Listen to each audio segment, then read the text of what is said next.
tu sais que tu étais un accident, n'est-ce pas? Je voulais un fils.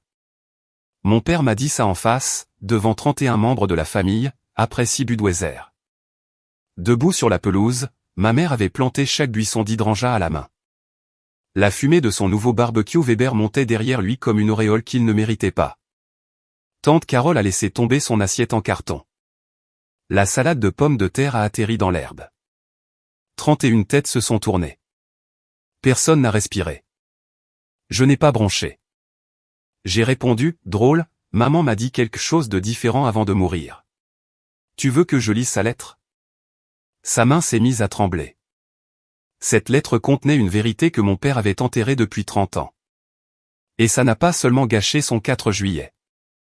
Ça a défait tous les mensonges qu'il avait jamais racontés sur ma mère, sur moi, et sur le vrai nom inscrit sur l'acte de propriété de la maison qu'il appelait la sienne. Avant de continuer, prenez un moment pour liker et vous abonner, mais seulement si vous vous connectez vraiment à cette histoire.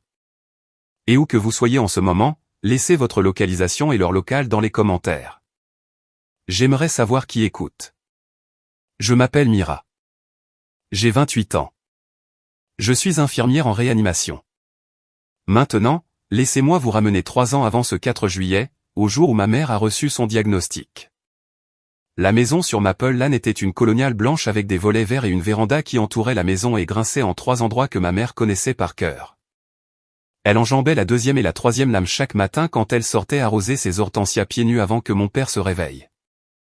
Elle se déplaçait dans cette maison comme quelqu'un qui essaie de ne pas être entendu. J'ai grandi en pensant que c'était normal. Mon père, Rex Harper, avait un fauteuil relax en cuir dans le salon, marron foncé, craquelé aux accoudoirs, placé pile au centre, face à la télévision. Personne ne s'asseyait dedans, ni ma mère, ni moi, ni même oncle Bill quand il venait. C'était entendu. Ce fauteuil était son trône, et nous nous arrangions tous autour. Il contrôlait tout. Le thermostat, 20 degrés Celsius en hiver, 24 degrés Celsius en été. Et si vous y touchiez, Dieu vous aide. La télécommande, la liste des courses, le planning des dîners. Ma mère cuisinait ce qu'il voulait quand il le voulait et débarrassait les assiettes avant qu'il ait à demander. Elle n'avait jamais eu de compte bancaire à son nom. Son nom n'était pas sur le compte courant. Chaque lundi matin, elle lui demandait de l'argent pour les courses, et il sortait les billets de son portefeuille un par un, les comptant à voix haute comme si elle était une caissière rendant la monnaie. Je n'ai réalisé que ce n'était pas comme ça que fonctionnaient les autres familles qu'à 14 ans, quand j'ai passé un week-end chez une amie et que j'ai vu sa mère payer par carte à Target sans appeler personne avant. La maison elle-même était magnifique. Ma mère l'avait rendue ainsi. Les jardinières aux fenêtres, le jardin d'herbe le long du mur sud, la balançoire de véranda qu'elle avait trouvée dans une vente après décès. Elle versait tout ce qu'elle ne pouvait pas dire à voix haute dans cette maison. Et mon père l'appelait la sienne. Mon toit, mes règles. Il le disait si l'une de nous avait une opinion. Tu n'aimes pas? Voilà la porte. Je ne savais pas encore ce que j'allais finir par apprendre. Que ce toit n'était pas du tout le sien. Rex Harper n'était pas un homme compliqué. Il croyait 3 choses avec une certitude absolue, qu'il était le chef de famille, que les femmes avaient des rôles de soutien, et que quiconque remettait l'un ou l'autre en question était irrespectueux. Que savent les femmes? Était son refrain. Il le disait au dîner quand ma mère suggérait de refinancer. Il le disait à Thanksgiving quand sa cousine Linda parlait politique. Il me le disait quand je lui ai annoncé que j'avais été accepté en formation infirmière à l'université d'État. Infirmière? Donc tu vas vider des bassins? Super carrière pour une fille, j'imagine. Ma mère ne discutait jamais. Quand il haussait le ton, elle se figeait. Épaules rentrées, mains croisées sur les genoux, yeux sur la nappe. Je pensais qu'elle était patiente. Je comprends maintenant qu'elle se protégeait. Il y a une nuit dont je n'arrive pas à me défaire. J'avais 16 ans. Il était rentré du travail de mauvaise humeur. Quelque chose à propos d'une commande de pièces qui avait mal tourné au magasin, et il s'en est pris à moi. Mes notes, mes amis, la longueur de mes shorts. Sa voix remplissait la cuisine comme un système de haute pression. Je me tenais au comptoir, agrippant le bord, refusant de pleurer, et j'ai vu ma mère. Elle était assise à la table derrière lui. Et pendant une demi-seconde, ses épaules se sont affaissées, son souffle est sorti. du soulagement, parce que c'était moi, pas elle. Puis ses yeux ont croisé les miens, et le soulagement s'est transformé en quelque chose pour lequel je n'avais pas de mots avant bien plus tard. De la culpabilité. Une culpabilité profonde et corrosive. Cette nuit-là, elle est venue dans ma chambre après qu'il se fût endormi dans son fauteuil. Elle s'est assise au bord de mon lit et a murmuré, « Je suis désolé de ne pas pouvoir te protéger comme je le devrais. » Je lui ai dit que ça allait. Ce n'était pas le cas. L'appel est arrivé un mardi de mars. Je venais de finir ma rotation clinique, 12 heures debout en unité de soins intermédiaires, et j'étais assise dans ma Honda Civic sur le parking de l'hôpital avec un café froid dans le porte-gobelet quand le nom de ma mère s'est allumé sur mon téléphone. Cancer du pancréas. Stade 3. Elle l'a dit comme elle disait tout ce qui était difficile. Doucement, comme si elle s'excusait pour la gêne. Le médecin dit qu'on devrait parler des options de traitement. Je ne voulais pas te déranger pendant ton service. J'ai conduit directement à la maison, 2 heures sur l'autoroute, les mains crispées sur le volant. Quand je suis arrivé, mon père était dans le garage, pas avec elle. Dans le garage, la porte entr'ouverte, une Budweiser sur l'établi, en train de polir le chrome de son Dodge Ram. Il polissait ce camion tous les samedis comme s'il lui devait quelque chose. Jamais manqué une semaine. Mais pendant les 14 mois de chimio et de radiothérapie de ma mère, il ne l'a jamais emmené à l'hôpital. Pas une seule fois. C'était moi tous les mardis et tous les jeudis sur 2. Je la prenais dans ma Civic, l'aidais à s'installer sur le siège passager, tenais un sac plastique sur mes genoux au cas où la nausée surviendrait avant l'arrivée. Je m'asseyais dans la salle d'attente en lisant mes notes de pharmacologie pendant qu'on lui injectait du poison dans les veines, puis je la ramenais, l'aidais à se coucher et laissais un verre de ginger ale sur la table de nuit. La contribution de mon père consistait à se plaindre que le dîner était en retard. Pendant ces mois, quelque chose a changé entre ma mère et tante Carole. Les appels duraient plus longtemps. Parfois j'entrais dans la cuisine et ma mère baissait la voix et disait « Je te rappelle, Carole ». Puis elle me souriait comme si de rien n'était. Je pensais qu'elles étaient juste sœurs. Je n'avais aucune idée qu'elles construisaient quelque chose. Ma mère est morte un dimanche d'octobre. L'infirmière de soins palliatifs a dit que c'était paisible, et je l'ai cru parce que je tenais sa main quand c'est arrivé. J'ai senti le moment exact où elle a cessé de serrer en retour. Mon père était en bas en train de regarder le foot. J'ai géré les funérailles, les appels, les fleurs, l'avis de décès dans le journal du comté. Rex était assis dans son fauteuil et disait aux gens qu'il était trop brisé pour fonctionner, et il le croyait parce qu'il avait perfectionné le rôle du mari endeuillé comme certains hommes perfectionnent un swing de golf, avec de la pratique et sans aucun sentiment réel dessous. 5 mois plus tard, il a présenté Donna. Elle est arrivée à un dîner du dimanche avec un pull en cachemire blanc et des talons qui claquaient sur le parquet de ma mère. Elle s'est assise sur la chaise de ma mère à table, celle près de la cuisine, celle où ma mère s'était assise pendant 30 ans. Et Rex n'a même pas scié. Il a découpé le rôti comme si c'était une célébration. Donna Kesley, 40 ans, agente immobilière, mèche blonde et sourire qui calculait les mètres carrés. Après le dîner, Rex a fait glisser un dossier manie sur la table vers moi. Juste de la paperasse administrative pour la succession de ta mère. Des trucs d'avocat. Signe là où il y a les onglets et ce sera réglé. J'étais épuisé. J'étais en deuil. J'avais 25 ans et je venais de passer 14 mois à regarder ma mère disparaître. J'ai signé la plupart des pages sans les lire. Il y avait environ 8 ou 9 formulaires. J'en ai fait 6 ou 7 puis mon beeper a sonné. Service de nuit, Réa, un patient en arrêt. J'ai laissé les dernières pages non signées et lui ai dit que je finirais la semaine suivante. L'une de ces pages non signées était un acte de renonciation, quitter Clindide. Je ne le savais pas encore. Le formulaire de procuration expiré que j'avais signé par erreur était déjà nul. Rex ne s'en était simplement pas rendu compte. Rex n'a pas perdu de temps. Quelques semaines après ce dîner, les appels ont commencé. Pas vers moi, vers tout le monde. Oncle Bill a reçu le premier. Puis cousine Patty, puis les voisins de Maple Lane, puis les femmes du groupe d'église de ma mère. La version de Rex était la suivante, sa fille, qu'il avait élevée et pour qui il avait tout sacrifié, l'avait abandonnée dans son chagrin, ne l'appelait pas, ne venait même pas dîner. La vérité, c'est que je travaillais 4 nuits par semaine et passais mes jours de repos à dormir ou à pleurer dans mon appartement. Mais la vérité ne voyage pas aussi vite qu'une histoire de victime racontée par un homme à la voix grave et au timing parfait. Oncle Bill m'a texté un mercredi soir à 23h, juste après que j'avais perdu un patient. Mes mains sentaient encore le nitril. Le message disait, « Ton père est seul, Mira. Il a perdu sa femme.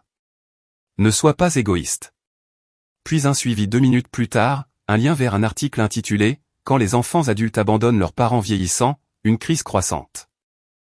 J'ai fixé mon téléphone dans la salle de pause et j'ai ressenti quelque chose que je n'avais pas ressenti depuis mes 16 ans. Cette vieille sensation de rétrécissement, comme si j'étais le problème.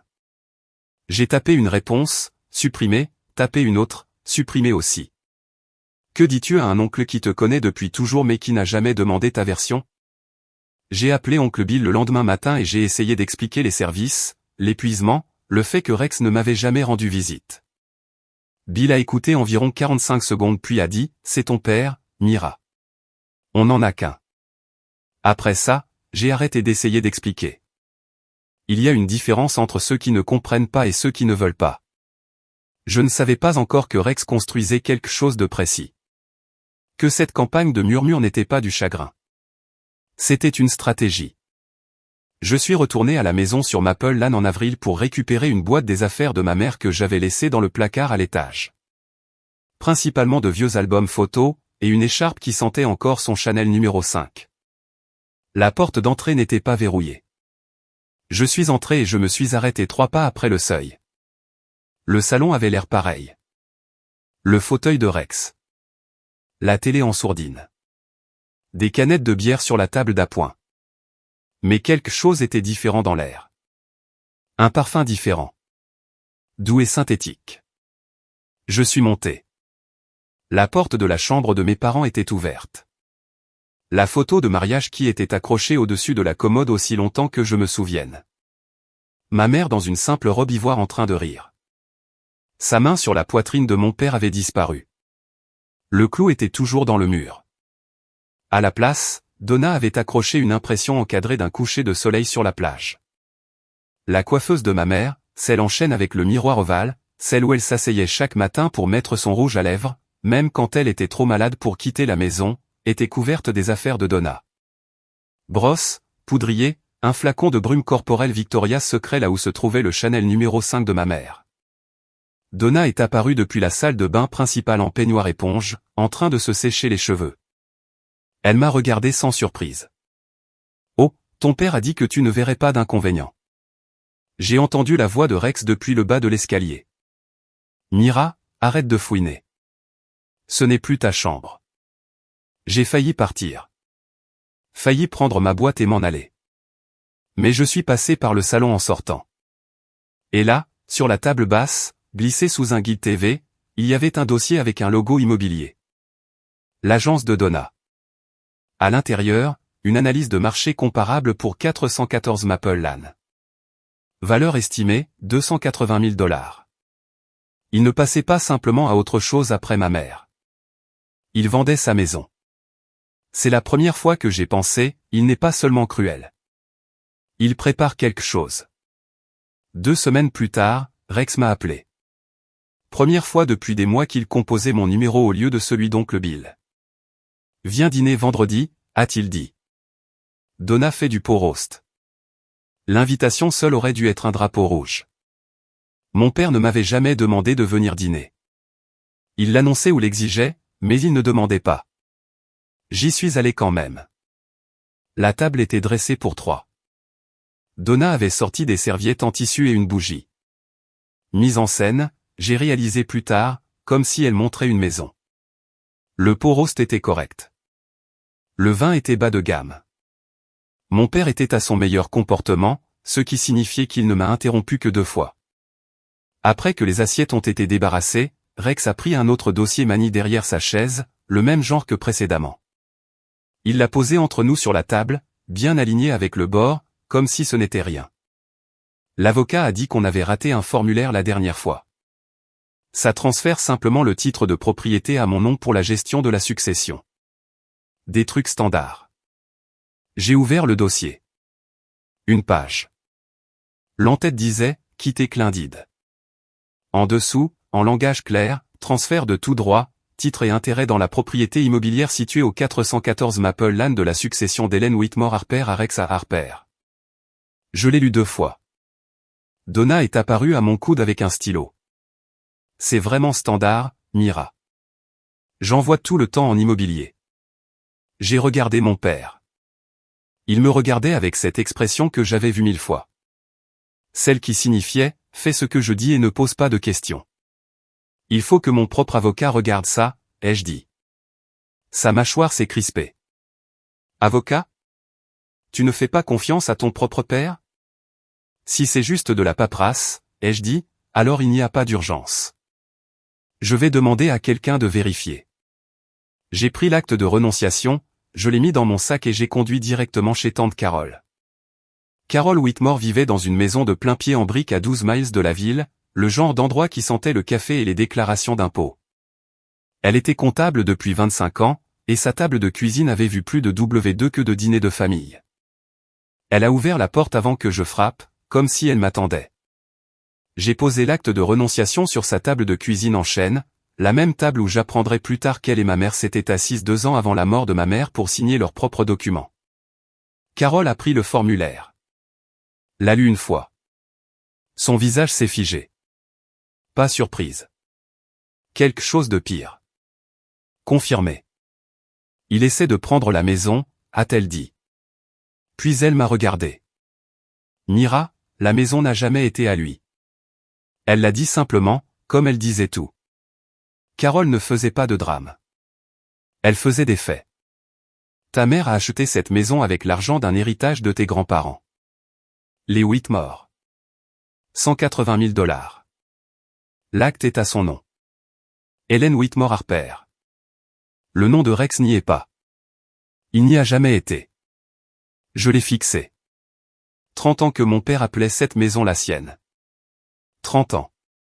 Carole a continué. Ta mère a fait un testament, un vrai, avec un avocat, Richard Avery, en centre-ville. La maison te revient. Il est déjà passé par la probate. Elle est à toi, Mira. Elle est à toi depuis la mort de ta mère. Je ne pouvais pas parler. Carole m'a laissé un moment. Puis elle s'est levée, est allée au classeur dans son bureau à domicile, et est revenue avec une enveloppe scellée, couleur crème, l'écriture soignée de ma mère au recto, pour Mira. Quand elle sera prête.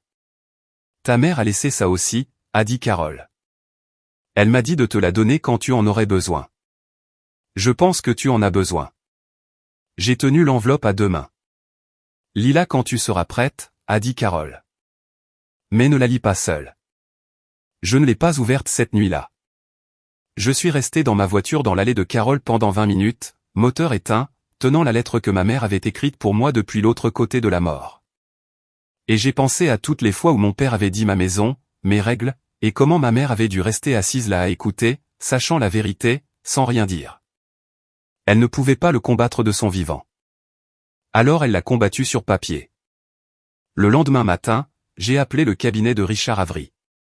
Sa réceptionniste m'a mise en ligne en moins d'1 minute, ce qui m'a dit qu'il avait été briefé. Il avait une voix calme, posée, le genre d'homme qui lit chaque ligne avant de signer quoi que ce soit, exactement ce dont ma mère avait eu besoin.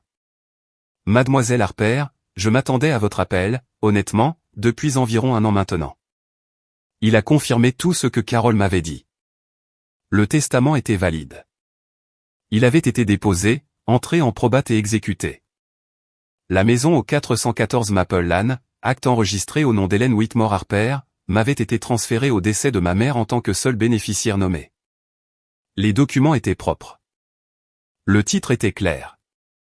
Votre père n'a aucun droit légal sur la propriété, a dit Avery. Il peut y résider en tant qu'invité, mais il ne peut pas la vendre, ne peut pas l'hypothéquer, et ne peut pas transférer le titre sans votre signature sur un acte de renonciation, ce qui je suppose est la raison de votre appel. Je lui ai parlé du formulaire que Rex m'avait tendu. Avery a marqué une pause. Alors je devrais vous dire autre chose. Il y a environ 18 mois, avant le décès de votre mère, un agent de crédit de First Regional m'a contacté parce que quelqu'un avait demandé une seconde hypothèque sur le 414 Maple Lane. Le demandeur était Rex Harper. La banque a signalé le dossier parce que son nom n'était pas sur l'acte. Ils ont refusé la demande. Mon estomac s'est noué. Votre mère l'a découvert, a dit Avery. C'est là qu'elle a appelé Carole. C'est là qu'on a finalisé le testament et créé la fiducie. La fiducie? Je n'étais même pas encore arrivé à cette partie.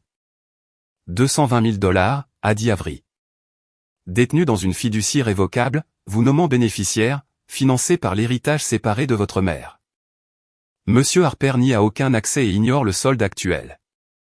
J'étais assise dans mon appartement, le téléphone collé à l'oreille, en train de faire les calculs que ma mère avait fait en train de mourir. Une semaine plus tard, Rex a rappelé. 4 juillet barbecue, a-t-il dit. Toute la famille vient. Apporte ses papiers signés. Je lui ai dit que j'y serais, mais que je n'apporterai pas ses papiers. J'apporterai ceux de ma mère. Le 4 juillet sur Maple Lane ressemblait à une carte postale. Mon père avait mis les moyens, ou plutôt sa carte de crédit. Un tout nouveau barbecue Weber Genesis trônait sur la terrasse comme un hôtel chromé, encore marqué par la ligne du prix où l'autocollant avait été retiré ce matin-là. Des fanions rouges, blancs et bleus pendaient aux rambardes de la véranda. Une table pliante courait sur toute la longueur du jardin, recouverte d'une nappe à carreaux, chargée de coleslaw et de maïs, et de glacières pleines de Bud Light. 31 personnes. J'ai compté en arrivant. Oncle Bill et sa femme Linda présidaient près de la salade de pommes de terre. Cousine Patty avec ses 3 enfants courant après des cierges magiques sur l'herbe. Les collègues de Rex du magasin de pièces auto. Les voisins, les gens de l'église, tout l'arsenal de pression sociale assemblé sur des chaises de jardin et des couvertures de pique-nique sous un ciel sans nuages. Et Donna debout en tête de table dans une robe d'été blanche et des sandales neuves, un verre de prosecco à la main, riant à quelque chose qu'oncle Bill avait dit, jouant l'hôtesse dans le jardin de ma mère à côté des hortensias de ma mère. Sous les guirlandes lumineuses que ma mère avait accrochées 3 étés plus tôt. Je venais directement d'un service de 12 heures. Je portais encore mes scrubs bleu marine, froissés aux genoux, mon badge accroché à la poitrine. Je ne m'étais pas changé exprès. Ces scrubs étaient la seule chose honnête que je pouvais porter ce jour-là. Chaque personne présente savait ce que je faisais dans la vie. Chaque personne savait que j'avais été celle au chevet de ma mère. Ces scrubs étaient mon rappel silencieux. Tante Carole était déjà assise vers l'arrière, une assiette en carton en équilibre sur son genou, lunettes de soleil sur le nez. Quand je suis passé par le portillon latéral, ses yeux ont trouvé les miens immédiatement. Elle m'a fait un petit signe de tête. J'avais l'enveloppe dans la poche de mes scrubs. À côté, une copie pliée du testament notarié et une impression de l'acte enregistré. Mon père m'a vu arriver. Il a vu mes mains vides. Pas de dossier manille, pas de formulaire signé. Son sourire est resté en place, mais quelque chose derrière ses yeux s'est éteint. La voilà, a-t-il annoncé au jardin. Je lui ai dit de venir. Elle finit par écouter. À 17 heures, Rex en était à sa 6e bière. Je le sais parce que je les regardais les boire chacune. C'est un réflexe de Réa. On compte les entrées et sorties. On suit les constantes. On note le moment où un patient franchit un seuil. Mon père a franchi son seuil autour de la 4e bière, quand sa voix est passée de conversationnelle à performative. Il s'était positionné près du barbecue, centre de gravité, là où les gens venaient à lui. Il retournait les burgers d'une main et gesticulait avec la Budweiser dans l'autre, racontant des histoires plus fortes qu'il n'était nécessaire. Des vieilles histoires. Sur ses jours de gloire à gérer le magasin, sur le camion qu'il avait restauré en 2004, sur la fois où il avait remis un inspecteur du comté à sa place. Des histoires d'hommes, qui commençaient par jeu et finissaient par tout le monde à tort. Vers la 5e bière, il a commencé sur la famille. Vous savez, a-t-il dit assez fort pour que le groupe de chaises le plus proche entende, j'ai toujours pensé que j'aurais un garçon, quelqu'un pour reprendre, lui apprendre le métier, transmettre quelque chose. Il a secoué la tête, souriant comme s'il racontait une blague. Ça n'a pas marché comme prévu. Quelques personnes ont ri poliment. Donna a rempli sa glacière par derrière, glissant une autre canette dans sa main comme si elle chargeait une arme. Oncle Bill s'est penché depuis sa chaise Adirondack. Ouais, un fils, ça aurait été quelque chose. J'étais assise à l'extrémité éloignée de la table sur une de ces chaises pliantes en aluminium bas, le genre qu'on garde empilé dans les garages pour les invités imprévus. Ça me mettait environ 15 cm en dessous de tout le monde. J'ai mangé ma salade de pommes de terre lentement et je n'ai pas répondu. Rex m'a regardé. J'ai vu arriver le moment où un homme ivre se convainc de quelque chose. Il s'est redressé. Il s'est raclé la gorge. Il a pris une longue gorgée de la 6e bière. Et puis il l'a dit. Tu sais que tu étais un accident, n'est-ce pas? Il l'a dit debout. Il l'a dit face à moi. Il l'a dit à un volume qui a coupé toutes les conversations parallèles, tous les rires d'enfants, tous les pétards lointains. Je voulais un fils. Le jardin s'est tu comme une pièce sautée quand un verre se brise. Pas progressivement, mais d'un coup, comme si on avait débranché le bruit. 31 personnes, chacune d'elles me regardant. L'assiette en carton de tante Carole a touché le sol. Salade de pommes de terre, une cuillerée de coleslaw, un œuf mimosa, tout dans l'herbe. Elle ne l'a pas ramassé. Elle est restée là, la main encore en forme de tenir quelque chose. Rex n'avait pas fini. Mais ta mère a insisté pour te garder. Il a incliné sa bière vers moi comme un pointeur. Et regarde ce que tu es devenu. Une infirmière qui ne peut même pas se payer son propre appartement. Quelqu'un, un enfant, a demandé un cierge magique. Personne n'a répondu. Puis Donna s'est avancée de derrière Rex et j'ai vu ce qu'elle portait. Le dossier manille, l'acte de renonciation, et un stylo à billes argenté, cher en apparence, le genre que les agents offrent aux clients à la signature. Chérie, a dit Donna, sa voix descendant dans ce registre apaisant que les agentes immobilières utilisent quand elles veulent que vous ignoriez les fissures dans les fondations. Ton père a juste besoin que tu signes ça pour qu'il puisse s'occuper de la maison. C'est ce que ta mère aurait voulu. Elle a posé le dossier et le stylo sur la table devant moi, juste à côté de mon assiette en carton, comme si c'était le dessert. Rex s'est tourné vers la foule. C'est une affaire de famille, a-t-il dit. Ma fille fait des difficultés pour des formalités de succession basiques. J'ai juste besoin d'une signature. C'est tout. Oncle Bill depuis sa chaise. Signe, petite. Ne rends pas ça plus difficile qu'il ne faut. Une femme que je reconnaissais à peine, une arrière-cousine de mon père, a murmuré, pauvre Rex. Il veut juste garder la maison. 31 paires d'yeux. Certains compatissants, certains mal à l'aise, certains regardant leurs chaussures. J'ai regardé le stylo. J'ai regardé le papier. J'ai regardé mon père, debout dans le jardin que ma mère avait planté, portant la confiance d'un homme à qui les femmes de sa vie n'avaient jamais dit non. Et j'ai senti l'enveloppe dans la poche de mes scrubs pressée contre mes côtes comme un deuxième battement de cœur. J'ai pris le stylo.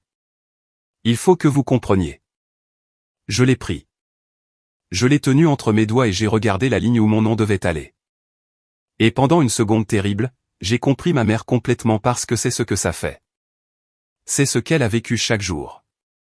Le poids de 31 regards. Le calcul que fait votre corps avant que votre cerveau ne rattrape. Si je signe, ça s'arrête. Si j'accepte, le silence disparaît. Si je lui donne ce qu'il veut, je peux partir, respirer et ne plus jamais penser à cette table. J'ai compris en cet instant comment ma mère avait passé 30 ans à dire oui à un homme qui ne le méritait jamais. Pas parce qu'elle était faible, mais parce que le coup du non était une pièce pleine de gens décidant que vous étiez le problème. Rex me regardait tenir ce stylo et j'ai vu l'éclair de victoire dans ses yeux. Il pensait m'avoir. Il pensait que la pression, la foule et la cruauté imbibée de bière avaient fait ce qu'elle faisait toujours. Ne me fais pas honte devant toute la famille, Mira. Il l'a dit plus doucement maintenant, se penchant. Presque gentil, comme il le disait à ma mère quand elle hésitait. Un cousin s'est agité sur sa chaise de jardin. Le bambin de quelqu'un a gémi. Le charbon a crépité dans le barbecue. J'ai tenu ce stylo pendant 5 bonnes secondes. Puis je l'ai reposé. Je l'ai posé sur la table, parallèle à l'acte de renonciation. Précisément et délibérément, comme je pose les instruments sur un plateau chirurgical. Non. Un seul mot. Pas de volume. Pas de tremblement. Juste la syllabe la plus plate et la plus nette que j'ai jamais prononcée. Rex a cligné des yeux. Pardon ? Je ne signe pas ça. Ni aujourd'hui. Ni jamais. Le jardin est resté silencieux, mais la qualité du silence a changé, passant du choc à autre chose. De l'anticipation. Le visage de mon père a pris la couleur du charbon dans son barbecue. Pas rouge d'embarras. Rouge de fureur. Celle que je connaissais depuis l'enfance. Celle qui faisait disparaître ma mère dans la cuisine en fermant doucement la porte derrière elle. Espèce d'ingrate? Il s'est repris, recalibré, a regardé la foule, puis moi. Tu es exactement comme ta mère, inutile et têtu. Il l'a dit plus fort qu'il n'était nécessaire parce que Rex avait toujours besoin de témoins quand il avait raison. Ta mère n'a rien laissé qui vaille la peine d'en parler. Une coiffeuse et des fleurs mortes. Voilà son héritage. Et toi? Il a pointé un doigt vers moi. Tu es là à faire une scène parce que tu n'arrives pas à faire une seule chose simple pour l'homme qui t'a élevé. Donna a touché son bras. Rex, peut-être qu'on devrait se calmer. Il l'a repoussée sans la regarder. La main de Donna est retombée. Elle a reculé d'un demi-pas. Oncle Bill est resté immobile sur sa chaise adirondaque. Cousine Patty a tiré son plus jeune sur ses genoux. Un voisin que je connaissais depuis l'enfance a trouvé quelque chose de fascinant dans son Coleslaw. Rex n'avait pas fini. Il ne finissait jamais. Il avait construit une vie entière sur le fait d'avoir le dernier mot. Et il devait sentir qu'il lui échappait, parce que ce qu'il a dit ensuite est ce qu'il n'aurait jamais dû dire. Il m'a regardé droit dans les yeux et sa voix est descendue dans ce registre qui prétendait être calme mais n'était que de la cruauté en mineur. Ta mère était trop faible pour faire quoi que ce soit correctement, y compris t'élever. Le jardin était si silencieux que j'entendais le drapeau claquer sur son mât de maison plus loin. C'était la limite, pas ce qu'il avait dit sur moi. Je pouvais porter ça. Je le portais depuis 28 ans.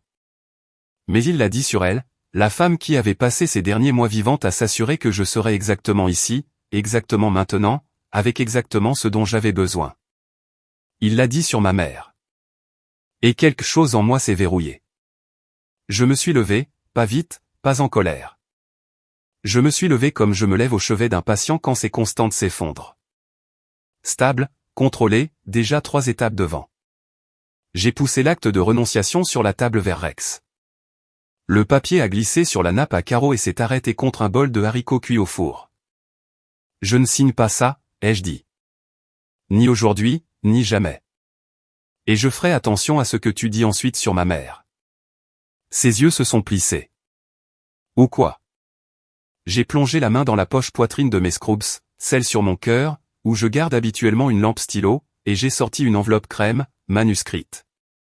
Scellée jusqu'à 2 nuits plus tôt quand je l'avais enfin ouverte à la table de cuisine de tante Carole avec une tasse de thé et une boîte de mouchoirs. Je l'ai levée pour que tout le jardin la voie. Drôle, ai-je dit, maman m'a dit quelque chose de différent avant de mourir. Les yeux de Rex se sont fixés sur l'enveloppe. Je voyais qu'il essayait de calculer. Qu'est-ce que c'était?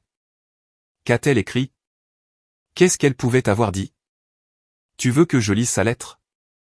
Le jardin a retenu son souffle. La main droite de Rex, celle qui tenait la Budweiser, a commencé à trembler. Pas beaucoup, juste assez. La canette en aluminium a fait un petit bruit de froissement dans le silence. Il savait. Il ne savait pas ce qu'il y avait dedans, mais il connaissait sa femme, et il savait qu'une femme silencieuse pendant 30 ans n'écrit pas une lettre à moins d'avoir quelque chose à dire. Je n'ai pas attendu la permission. J'ai glissé mon doigt sous le rabat. Il avait déjà été ouvert et recellé avec un morceau de scotch depuis la nuit où je l'avais lu chez Carole, et j'ai déplié les pages. 3 feuilles de papier à lettres crème, recto verso, dans l'écriture soignée de ma mère. L'écriture était ferme, pas celle d'une femme malade. Pas encore. Rex a fait un pas vers moi. Donne-moi ça. Quoi que ta mère ait écrit, elle n'était pas dans son état normal. Elle a écrit ça 2 ans avant le diagnostic, Rex. C'était tante Carole. Elle n'avait pas bougé de sa place vers l'arrière, mais sa voix a porté à travers le jardin comme si elle avait attendu exactement cette fréquence. J'étais là quand elle l'a écrite. Je l'ai vu la signer. Oncle Bill s'est tourné sur sa chaise. Carole, qu'est-ce qui se passe? Carole ne lui a pas répondu. Elle regardait Rex. Rex s'est arrêté. Il a regardé Carole, puis moi, puis la lettre, puis Carole à nouveau. Sa langue a passé sur sa lèvre inférieure. Une habitude nerveuse que j'avais remarquée 1000 fois, toujours juste avant qu'il mente. C'est ridicule, a-t-il dit. Hélène n'a pas. Tu as eu ton discours, papa. J'ai gardé ma voix plate. Celle que j'utilise quand un membre de la famille crie et que je dois me faire entendre sans hausser le ton. Maintenant c'est le tour de maman. Donna se tenait à 1 mètre derrière Rex, serrant son verre de Prosecco à 2 mains. Elle avait l'air d'une femme qui voit la visite libre s'effondrer. J'ai baissé les yeux sur la première page. Une brise a traversé le jardin, chaude, sentant le charbon et l'herbe coupée et les cierges magiques de quelqu'un, et elle a fait volter les bords du papier dans mes mains. 31 personnes se sont penchées en avant sans s'en rendre compte. J'ai commencé à lire. Ma douce Mira. Ma voix n'a tremblé que sur le 2e mot. Je l'ai ravalé comme j'ai appris à ravaler les choses dans des pièces pleines de gens qui ont besoin que je reste stable. Si tu lis ceci, je ne suis plus là. Et je suis désolé. Pas d'être morte. De toutes les années où j'étais vivante et où je n'ai pas dit ce que j'aurais dû dire.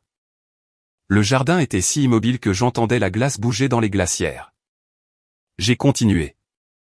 Ton père t'a dit. A dit à tout le monde que tu étais un accident, qu'il voulait un fils. Il l'a dit tellement de fois qu'il finit peut-être par le croire maintenant.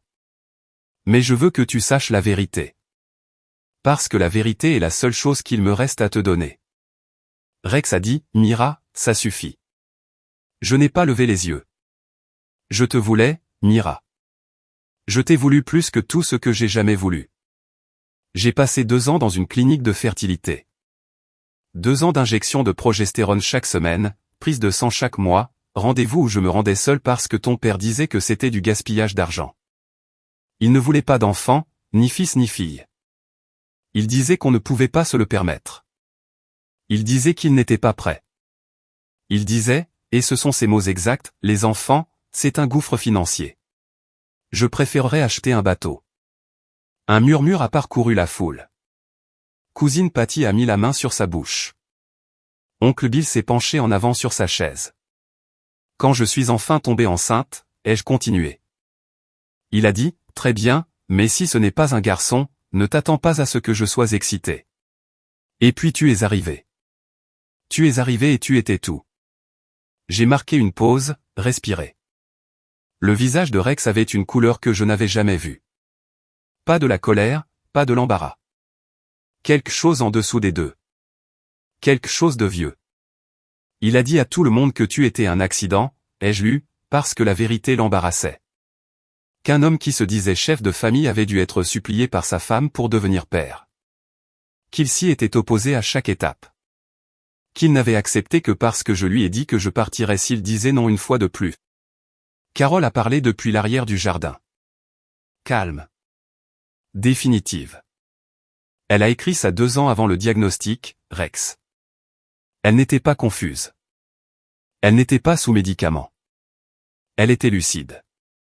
Rex n'a rien dit. Sa 6e Budweiser pendait à son côté, oublié, goûtant de la condensation sur sa chaussure. Rex a bougé. Vite. Le bond d'un homme qui avait passé toute sa vie à décider quand une conversation était terminée. Il a franchi les 2 pas qui nous séparaient et a tendu la main vers la lettre, paume ouverte, doigts crispés. Donne-moi ça. Jake Whitmore s'est levé du banc de pique-nique.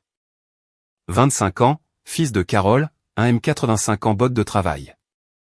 Il avait mangé tranquillement tout ce temps. Et maintenant il se tenait entre Rex et moi, main le long du corps. Pas agressif, pas théâtral, juste là. Oncle Rex. La voix de Jake était l'opposé de celle de Rex. Basse, stable, détachée. Laisse-la finir. Rex a regardé Jake comme s'il avait été giflé par un meuble. Dans le monde de Rex, les jeunes hommes n'interrompaient pas les plus âgés. Ça ne s'enregistrait pas. Ça ne te regarde pas, petit. C'est un rassemblement familial. Ça me semble être une affaire de famille, a dit Jake. Rex s'est tourné vers la foule, bras écartés, cherchant du soutien. Personne ne va rien faire? C'est ma famille. Ma maison. Vraiment? C'était moi. 2 mots. Je n'ai pas haussé la voix. Je n'en avais pas besoin. Rex s'est arrêté. Le mot m'a flotté entre nous comme un défi. Et pour la première fois de ma vie, j'ai vu mon père l'entendre. Oncle Bill n'avait pas bougé de sa chaise Adirondack. Il fixait Rex avec une expression que je ne lui avais jamais vue. Pas de la loyauté, quelque chose de plus proche du doute. Donna avait reculé. Son prosecco abandonné sur la table. Elle se tenait près du portillon latéral, serrant ses clés de voiture. Personne n'était plus du côté de Rex dans le jardin. Pas littéralement. Les gens n'avaient pas bougé, mais la gravité avait changé. 31 personnes regardaient mon père, et pour la première fois, elles ne levaient pas les yeux vers lui. Je suis passé à la 2e page. La partie suivante, ai-je dit, c'est celle qui va compter. J'ai lissé la 2e page contre ma paume et lu. Mira, il y a quelque chose à propos de la maison que tu dois savoir. Ton père l'a appelée la sienne aussi longtemps que tu t'en souviennes. Mon toit, mes règles. Tu l'as entendu 1000 fois. Tout le monde l'a entendu. J'ai vu des têtes hocher légèrement autour du jardin. Il l'avait entendu aussi. Mais la maison au 414 Maple Lane a été achetée avec $180 000 venant de mes parents, tes grands-parents, David et Ruth Whitmore. C'était leur argent, un héritage anticipé qu'ils m'ont donné quand ton père et moi venions de nous marier parce qu'ils voulaient que j'aie quelque chose qui m'appartienne. J'ai senti le silence s'approfondir. Ce n'était plus le silence du choc. C'était le silence de quelque chose qui s'emboîtait.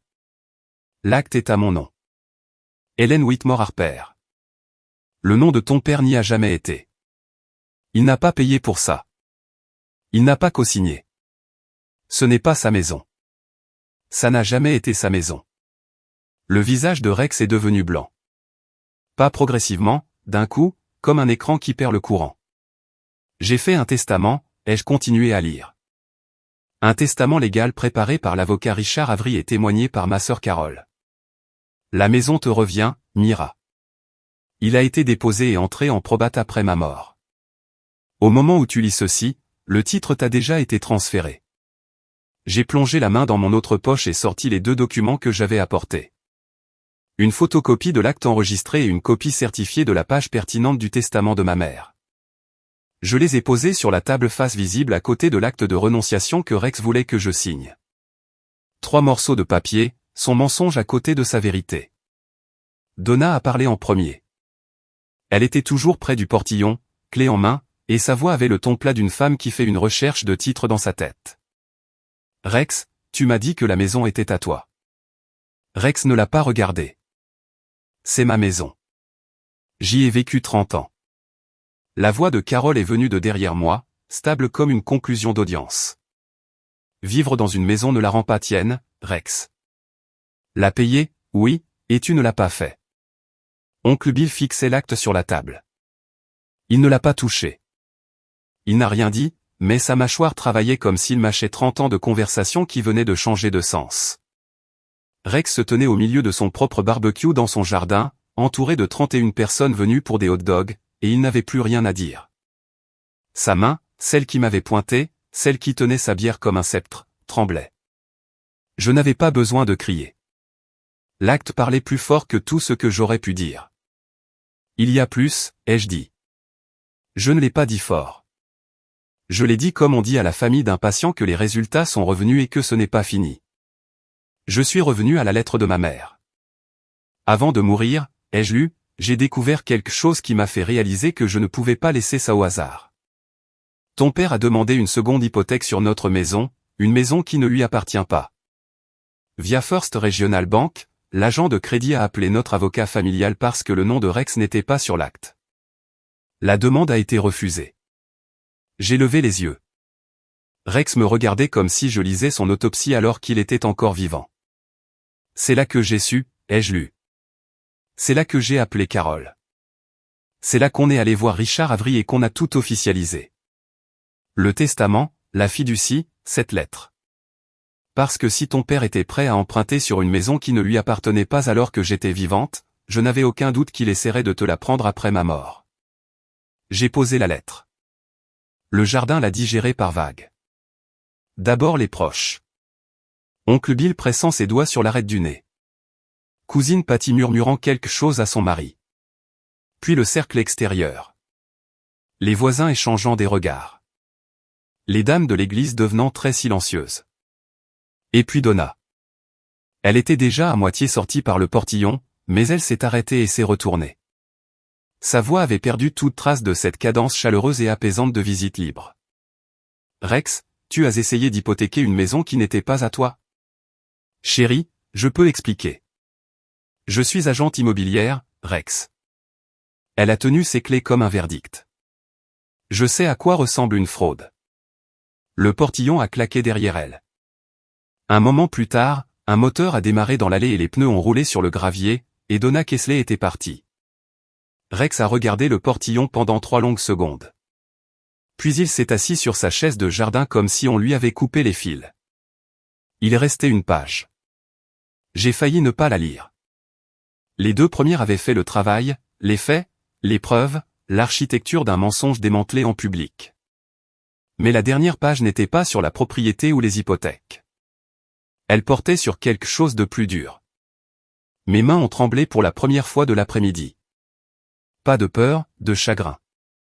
J'ai une dernière chose à dire, ai-je lu. Et celle-ci est pour moi, pas pour lui. La foule n'a pas bougé. Quelque part dans le pâté de maison suivant, quelqu'un a lancé une fusée de bouteilles. Elle a sifflé et éclaté et personne n'a tressailli. J'ai passé 30 ans marié à ton père et je ne lui ai jamais dit non une seule fois. Je n'ai jamais discuté. Je n'ai jamais haussé la voix. Je ne suis jamais parti même quand j'aurais dû. Je me disais que c'était pour toi, que je gardais la famille unie. Mais la vérité, c'est que j'avais peur. Ma voix s'est brisée. Je l'ai laissé. La chose dont j'ai le plus honte, celle qui me tient éveillé à 3 heures du matin quand les antidouleurs s'estompent, c'est que chaque fois qu'il criait sur toi au lieu de moi, une partie de moi était soulagée. Et puis je me haïssais pour ça chaque fois. Cousine Patty pleurait. Elle n'était pas la seule. Oncle Bill s'est levé de sa chaise, a marché jusqu'au bord de la terrasse et s'est arrêté là, dos à tout le monde, mains dans les poches, tête baissée. Je ne peux pas changer ce que j'ai fait et ce que je n'ai pas fait, ai-je lu. Mais je peux te donner ce que je n'ai jamais eu. La maison est à toi. La fiducie que Carole m'a aidé à créer. 220 000 $. C'est à toi aussi. C'est mes excuses et mon amour dans la même enveloppe. J'ai lu la dernière ligne lentement parce que ma mère l'avait souligné 2 fois. Tu n'étais pas un accident, Mira. Tu étais la chose pour laquelle je me suis battu le plus fort. N'aie pas peur de dire ce que je n'ai jamais pu dire. Tu as le droit de dire non. J'ai replié la lettre. 3 feuilles de papier crème revenues dans l'enveloppe.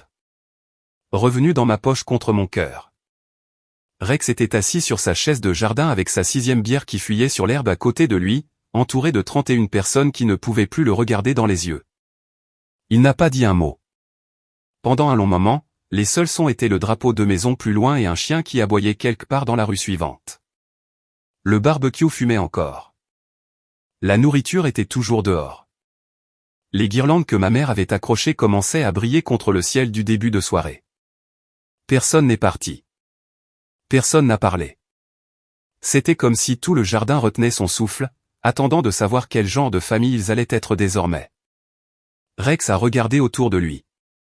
Il a tourné lentement la tête, cherchant les visages qui avaient toujours été de son côté. Les gens qui hochaient la tête quand il disait ma maison. Qui riaient quand il disait je voulais un fils.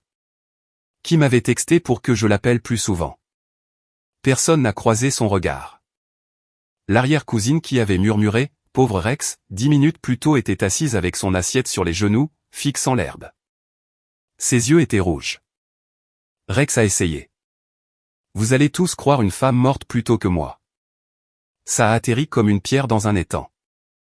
Des ondes, puis le silence. Personne n'a répondu. Jake a dit depuis le banc, sans chaleur, on va croire un testament notarié et un acte de propriété, oncle Rex. Carole a avancé, s'arrêtant à côté de moi. Elle ne m'a pas touché, mais je sentais sa solidité comme un mur.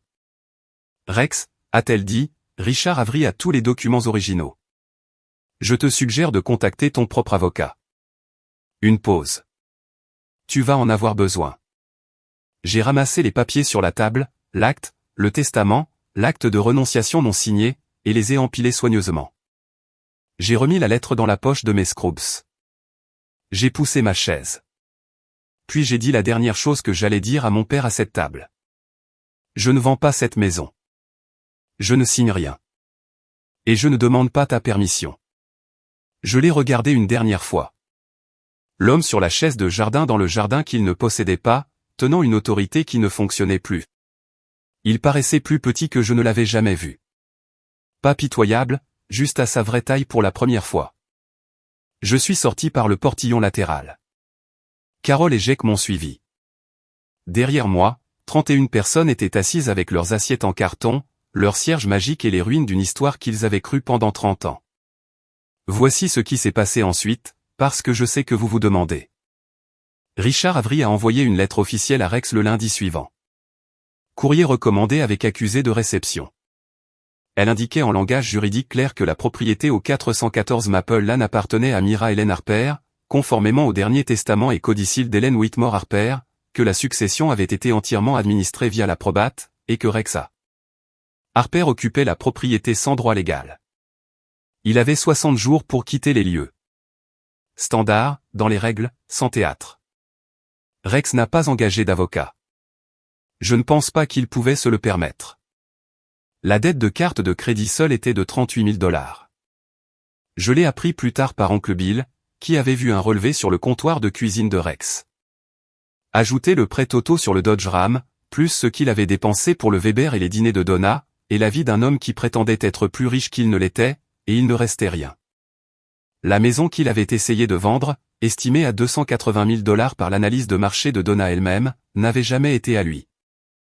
La seconde hypothèque qu'il avait essayé d'obtenir avait été refusée parce que son nom n'était pas sur l'acte. L'acte de renonciation qu'il avait essayé de me faire signer aurait été la seule façon de faire fonctionner tout ça, et je ne l'avais pas signé. Tout son plan reposait sur une seule chose, que sa fille ait trop peur de dire non. Donna a cessé de répondre à ses appels en une semaine. Bloqué son numéro avant la fin du mois. Je n'ai aucune rancune envers Donna. Elle cherchait un homme avec des biens, et Rex s'était présenté comme tel. Ce n'est pas de l'amour, mais ce n'est pas non plus mon problème. La fiducie que ma mère avait créée contenait 220 000 $, assez pour rembourser mes prêts étudiants, constituer un fonds d'urgence, et garder de l'argent pour l'avenir. Ma mère avait planifié ça depuis un lit d'hôpital pendant que Rex polissait son camion dans le garage. Elle était dans la cuisine avec Carole à construire un pare-feu avec de l'encre et des tampons notariaux. Oncle Bill m'a appelé 2 semaines après le barbecue. J'étais assise sur la véranda de la maison de Maple Lane, ma maison, en train de boire un café et de regarder les hortensias capter la lumière du matin, et son nom est apparu sur mon téléphone. Mon premier réflexe a été de laisser sonner. La dernière fois que Bill m'avait contacté, c'était pour me traiter d'égoïste et m'envoyer un article sur les mauvaises filles. J'ai décroché quand même. Il est resté silencieux longtemps. Puis, je te dois des excuses, petite. J'ai attendu. J'ai cru tout ce qu'il m'a dit. Que tu ne venais pas. Que tu t'en fichais. Qu'il faisait tout ça seul. Une pause. Je viens d'apprendre par Carole que tu étais la seule à emmener ta mère à chaque séance de chimio pendant plus d'1 an. Et Rex m'a regardé dans les yeux et m'a dit que tu refusais d'aider. J'ai fermé les yeux et senti la vieille douleur d'un mensonge qui avait fait ses dégâts longtemps avant que la vérité arrive. Il m'a dit beaucoup de choses, a dit Bill, sur la maison, sur ta mère, sur tout. Et j'y ai cru parce que c'est mon frère et je suis désolé. Merci, oncle Bill. Ça veut dire plus que tu ne l'imagines. Il s'est raclé la gorge. Une dernière chose. Il y a quelques mois, il m'a demandé de co-signer un prêt personnel, 20 000 $. J'ai dit non parce que ça ne me semblait pas juste. Un rire fatigué. Je suppose que maintenant je sais pourquoi. Avant de raccrocher, il a dit la chose qui comptait le plus. Ta mère serait fière de toi, Myra. Je suis resté longtemps sur cette véranda après cet appel. Je suis retourné vivre dans la maison sur Maple Lane fin août, après les 60 jours de Rex. Il était déjà parti quand je suis arrivé avec mes cartons. Il avait laissé l'endroit plus propre que je ne l'attendais. Cuisine essuyée, poubelle sortie. Si c'était de la culpabilité ou de la fierté, je ne le saurais jamais. Peut-être un mélange que Rex n'aurait jamais les mots pour expliquer. Le fauteuil relax avait disparu. Il l'avait emporté. Le seul meuble dans la maison qui lui appartenait incontestablement. Le salon paraissait plus grand sans lui, plus lumineux. J'ai donné l'emplacement à un fauteuil de lecture que j'ai trouvé dans le même circuit de vente après décès que ma mère adorait. La première chose que j'ai faite a été de raccrocher la photo de mariage. Je l'avais trouvée dans le garage dans une boîte marquée « Don » de l'écriture de Rex. La photo, le manteau d'hiver de ma mère, quelques livres qu'elle aimait, et tout au fond, enveloppé dans un torchon, le Chanel numéro 5. Le flacon était presque vide. Je l'ai posé sur la coiffeuse là où il avait toujours été. Carole est venue ce premier soir avec un plat de lasagne et une bouteille de vin qui coûtait plus cher que tout ce que Rex avait jamais posé sur la table. On s'est assis au comptoir de la cuisine et on n'a pas beaucoup parlé. On n'en avait pas besoin. Jake m'a aidé à monter les cartons à l'étage. Il n'a rien dit de profond. Il a juste montré la porte de la chambre principale et a dit « Tu prends cette chambre ?» Et j'ai répondu « Ouais, je crois que oui. » Cette nuit-là, je me suis assise pour la première fois à la coiffeuse de ma mère. Je me suis regardé dans le miroir ovale qu'elle regardait chaque matin depuis 30 ans. J'ai posé la lettre sur la coiffeuse, appuyée contre le miroir. Puis je suis sorti arroser les hortensias. Je vivais dans la maison de ma mère, pas dans celle de mon père, la sienne, et maintenant la mienne. Parfois je me demande ce qui serait arrivé si j'avais signé ce papier au barbecue. Si j'avais plié comme il s'y attendait, comme ma mère l'avait toujours fait. Si j'étais devenu elle pour une génération de plus. Et puis je pense qu'elle a écrit cette lettre pour que je n'ai pas à l'être. Elle a passé ces derniers bons mois à s'assurer que j'aurais le sol où me tenir et les preuves pour l'étayer. Y a-t-il quelqu'un dans votre vie à qui vous avez eu peur de dire non? Quelqu'un qui raconte votre histoire plus fort que vous ne pouvez le faire vous-même? J'aimerais en entendre parler dans les commentaires. 6 mois après le barbecue, j'ai eu des nouvelles de Rex par oncle Bill. Il avait emménagé dans la chambre d'amis de Bill. Il faisait des heures supplémentaires au magasin de pièces auto. Toujours assistant manager, toujours amer à ce sujet. Mais maintenant sans le filet de sécurité d'une maison qu'il n'avait jamais possédée. Bill disait que Rex passait la plupart de ses soirées dans la chambre d'amis à regarder la télé sur un petit écran qu'il avait apporté de Maple Lane. Il ne parlait pas beaucoup du barbecue. Il ne parlait pas beaucoup de grand-chose. Donna l'avait bloqué sur tout. Téléphone, email, réseaux sociaux. Elle était passée à une nouvelle annonce et probablement à un nouvel homme avec un acte vérifié. Je ne peux pas lui en vouloir. Rex ne m'a pas appelé, pas une fois en 6 mois. Je ne l'ai pas appelé non plus, mais je voulais être clair sur quelque chose. Je ne lui ai pas dit qu'il ne pouvait jamais me contacter. Je n'ai pas claqué de porte. J'ai dit ce que j'avais besoin de dire et puis j'ai attendu. S'il appelle, ai-je dit à Carole un dimanche autour d'un café, je répondrai. Mais il devra commencer par la vérité. La vraie vérité, pas la version Rex Harper. Carole a hoché la tête. Et s'il n'appelle pas, alors c'est son choix. Je le pensais. J'étais en paix avec les deux issues. Celle où mon père trouvait le courage d'être honnête pour la première fois de sa vie, et celle où il ne le faisait pas. Dans les deux cas, j'étais dans ma propre maison, payant mes propres factures, dormant dans une chambre où la coiffeuse sentait le Chanel numéro 5. Et personne n'allait me tendre un stylo et me dire de signer ce que ma mère m'avait donné. Les gens me demandent si ça en valait la peine.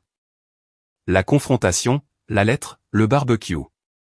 Ils veulent savoir si je me sens vengé. Si la revanche a aussi bon goût qu'on le dit. Voici ce que je vous réponds. Je ne l'ai pas fait pour la revanche. Je ne me suis pas levé à cette table parce que je voulais humilier mon père. Je me suis levé parce que ma mère me l'a demandé. Pas avec ces mots, mais avec chaque mot qu'elle a écrit dans cette lettre. Elle m'a demandé d'être la femme qu'elle n'avait pas pu être. Et la plus petite chose que je pouvais faire pour honorer ça a été d'ouvrir la bouche quand elle aurait fermé la sienne. Ma mère a vécu 30 ans dans la peur. Elle cuisinait ses repas, pliait ses chemises, s'asseyait sur le siège passager de sa propre vie.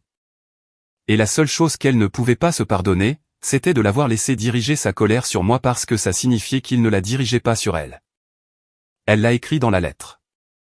Elle ne l'a pas enrobé ni excusé. Elle l'a dit simplement, comme elle aurait dû pouvoir dire tout. Je ne l'ai pas mon père. Je veux être clair là-dessus. La haine prend de l'énergie que je préfère consacrer à mes services de 12 heures, aux buissons d'hortensia et au dîner du dimanche avec Carole et Jake. Ce que je ressens pour Rex est plus calme et plus précis. Une reconnaissance qu'il est un homme à qui on a donné une famille et qu'il l'a traité comme une possession. Et quand les reçus sont sortis, il n'avait rien à son nom. J'ai appris quelque chose ce 4 juillet. Les limites ne sont pas égoïstes. Le silence n'est pas toujours la paix. Et les gens qui vous disent de garder la famille unie sont généralement ceux que ça ne déchire pas. Ma mère m'a appris tout ça. Elle a juste dû mourir d'abord pour le dire à voix haute. Et je pense que c'est la partie qui fait le plus mal. Ce matin avant mon service, je suis sorti arroser les hortensias. Il était tôt, 6 heures, la lumière encore fine et bleue, la rue silencieuse. Je me suis tenu dans le jardin pieds nus comme ma mère le faisait, enjambant par habitude la 2e et la 3e lame de la véranda, même si je les avais réparés en septembre. Elle a planté ses buissons le premier printemps après leur emménagement. Rex voulait les arracher, disait qu'il prenait trop de place dans le jardin, qu'il voulait de l'espace pour un barbecue et un terrain de fer à cheval. Ma mère a dit non. L'une des rares fois où elle l'a fait. Elle s'est tenue dans le jardin avec de la terre sur les genoux et une truelle à la main et a dit « Cela reste ». Et ils sont restés 30 ans. À travers chaque dispute, chaque silence, chaque fois que Rex disait ma maison devant des invités, ces hortensias continuaient à fleurir, bleus et violets et têtus et vivants. J'y pense beaucoup. Comment ma mère a perdu presque toutes les batailles dans ce mariage sauf les fleurs. Comment elle a choisi la seule chose pour laquelle elle était prête à se battre ici et accrocher des 2 mains dans la terre.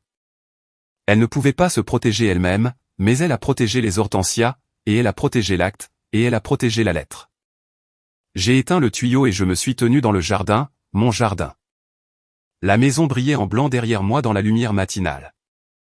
Si vous me demandez si ce que j'ai fait était de la revanche, je dirais, non, ce n'était pas de la revanche. C'était une promesse que ma mère m'a fait tenir. Je pense qu'elle aimerait ça. C'est mon histoire. Merci d'être resté jusqu'à la fin. Je sais que c'était long, et je sais que certaines parties étaient dures à entendre. Elles étaient dures à raconter. Si quelque chose dans cette histoire vous a semblé familier, si vous vous êtes assis à une table où quelqu'un a essayé de vous rapetisser, si vous avez tenu un stylo au-dessus d'un papier que vous saviez ne pas devoir signer. Si vous avez aimé quelqu'un qui ne pouvait pas vous protéger et l'avait pardonné quand même, j'aimerais en entendre parler. Les commentaires sont ouverts et je lis tout. Si cette histoire a signifié quelque chose pour vous, prenez un moment pour liker et vous abonner. Pas pour l'algorithme, pour la prochaine personne qui a besoin d'entendre qu'il est ok de dire non à quelqu'un qui vous a élevé. Et si vous n'en avez pas encore assez, il y a une autre histoire liée dans la description à propos d'une femme dont la famille a essayé d'effacer sa place à la table de Thanksgiving. Elle n'avait pas de lettre de sa mère. Elle avait autre chose. Je pense que vous voudrez entendre comment celle-là se termine. Je suis Mira. J'ai 28 ans. Je suis infirmière en réanimation et je vis dans la maison de ma mère sur Maple Lane où les hortensias fleurissent chaque été, qu'on leur donne la permission ou non.